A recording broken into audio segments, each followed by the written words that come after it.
తిరుపతి జిల్లా బిఎన్ కండ్రిగ మండలం కార్నమిట్ట గ్రామంలో ఈ క్రాప్ నమోదు ప్రక్రియ ముమ్మరంగా కొనసాగుతుంది.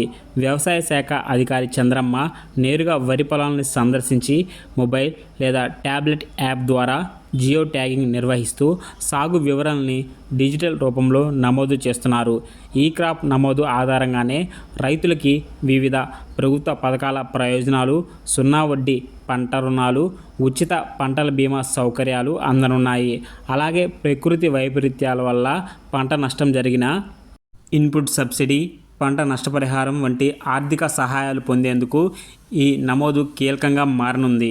అధికారులు పంట వివరాలను ఆన్లైన్ పోర్టల్లో అప్లోడ్ చేసిన అనంతరం రైతుల మొబైల్ నెంబర్లకు సందేశాలు పంపబడతాయి.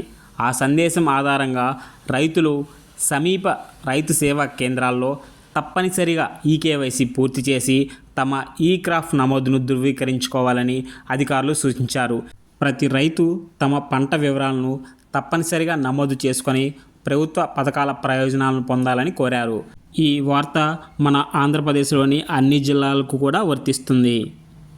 కాబట్టి ప్రతి రైతు కూడా తన యొక్క పంటను ఈ క్రాప్లో నమోదు చేసుకుంటే కనుక నష్టపరిహారము, మనకి అకాల వర్షాల వలన ఏదైనా పంట నష్టం జరిగినా, అలాగే పంట బీమా ఇవన్నీ కూడా మనకి హెల్ప్ చేయడం జరుగుతుందన్నమాట.